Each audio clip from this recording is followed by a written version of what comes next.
Good way to look at it. Always find the positive as they come down the front stretch. The 7th race of the 2010 NASCAR Nationwide Series is green.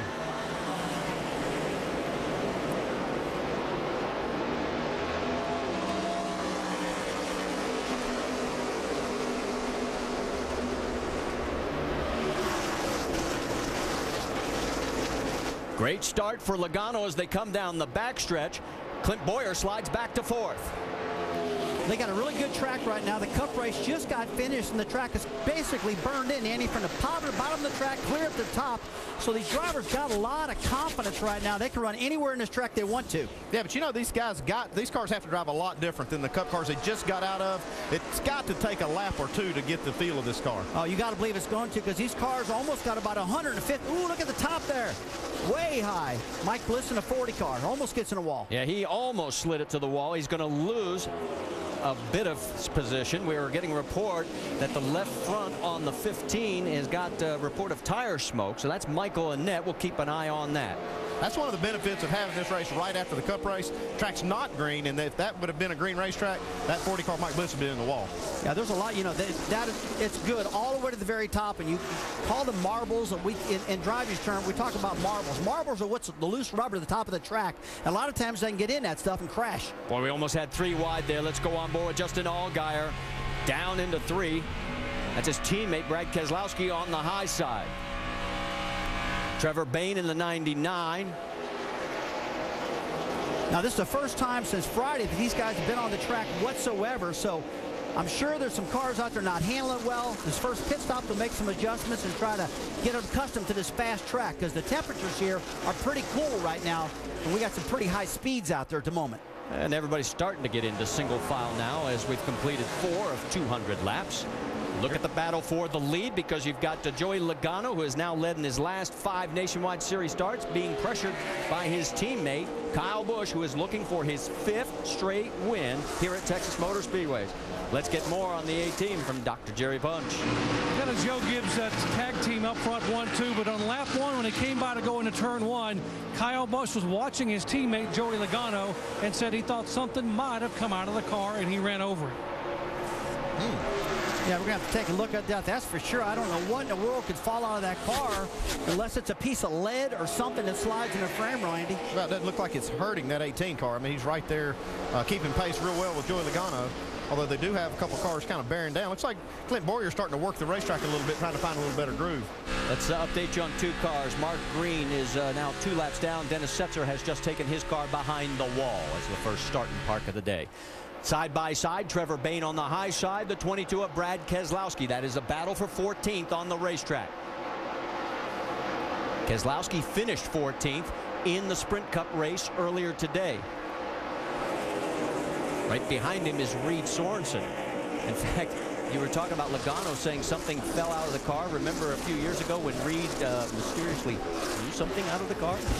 Well, a long time ago, these guys used to throw roll bar padding out of the car just to get caution flags. In case if their car was not handling right, they could get a caution, and it would help them. But NASCAR caught on to that one. Yeah, not anymore. No more of that nonsense. See now Brad Keselowski getting the advantage off turn 4. So give the position to Brad, the current points leader, coming into today's race. The top 4 are all drivers who ran the Sprint Cup race. It's Joey Logano by 0.4 of a second over Kyle Busch, Carl Edwards 3rd, and you're on board with Clint Boyer in 4th. Then it's Jason Leffler in 5th, but he is a good 1.9 seconds behind 4th place. Battle for 11th, Justin Allgaier going underneath Brian Scott. Well, if you'll remember, this 12 car was one of the fastest race cars in practice, leading all the way up into the qualifying. Didn't get a very good draw as far as qualifying. He had to go out in the sun, and he had to start a good ways back, but he has a great race car. The sun, we were actually, oh, that's right, That's it, that sun. It was shining. On Friday. Remember? You know, actually, Andy, we had him in our pit studio, what was it, Saturday, I guess, a long time ago, and he was saying, boy, this car is really good on a cool racetrack. When the sun comes out, it starts slipping and sliding, and we got a cool track now just for him. Allgaier's up 7 spots. He started 18th. He's now 11th, and here comes Brad Keselowski putting a little pressure on Brian Scott as well as they head through, heading down to turn 1. Let's get more on Justin Allgaier from Vince Welch. Allgaier says the car is a little aero tight, but the track feels loose. He as you said, Rusty, indicated to me before the race that they thought the car would be really good under these cloudy conditions because that's how they ran best in practice. But he said the thing that's probably going to affect them the most is that cloud that they've all been walking on since winning the race earlier this season at Bristol. He said, you wouldn't believe what it's done for our confidence. We feel like we're capable of winning every time as you see Harvick go under the 66. And he takes over the position, so move Harvick up to 7th, bump Stephen Wallace back a spot. Was that big cloud that's been over this track for 3 or 4 days, the one that Allgaier's been on? I wonder. Brian Scott coming back on the 22. He's on that high side, and here comes the low angle from Brad Keselowski as he tries to get underneath. You know, it must be tough on these guys.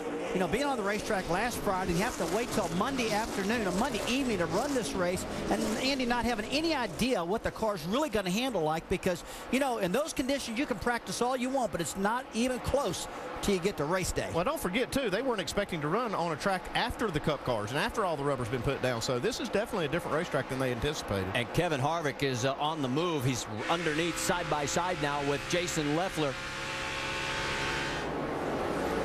Here he goes, and he is going to clear him. So Kevin Harvick in the last couple of laps has picked up a couple of spots, moving now up to 6th position. Leffler back to 7th. In fact, as lap times go, he is one of the quickest cars on the track right now. Carl Edwards had the fastest lap last time around. And let's check in on Greg Biffle. Remember, he had to go to the rear for unapproved adjustments. He's gained 23, make that 24 spots now as he passes Mike Bliss off turn 4. Now he's making some tracks. He really had a fast race car. He tried to go for the pole and hold it wide open off turn 4, but it just didn't work out. Let's get more on the 27 from Jamie. What a fast race car this is, you guys. Ricky Byers' crew chief told me they had a pole run going, and that's when, of course, he lost it, slid through the grass, but that didn't hold him back. He said, we're starting in the back. It's just going to make it more fun. Car is good right now as he looks to get to the front, guys. And remember, Greg Biffle came from the back in his Cup win here back in 2005. You can see he's now up to 18th after starting 42nd in this race. Don't forget, we've got a mandatory caution coming up. They want to check the tires after all the rain we've had here at Texas. That's coming up in lap 25. We're on lap 15 right now, and you're looking at our race leader.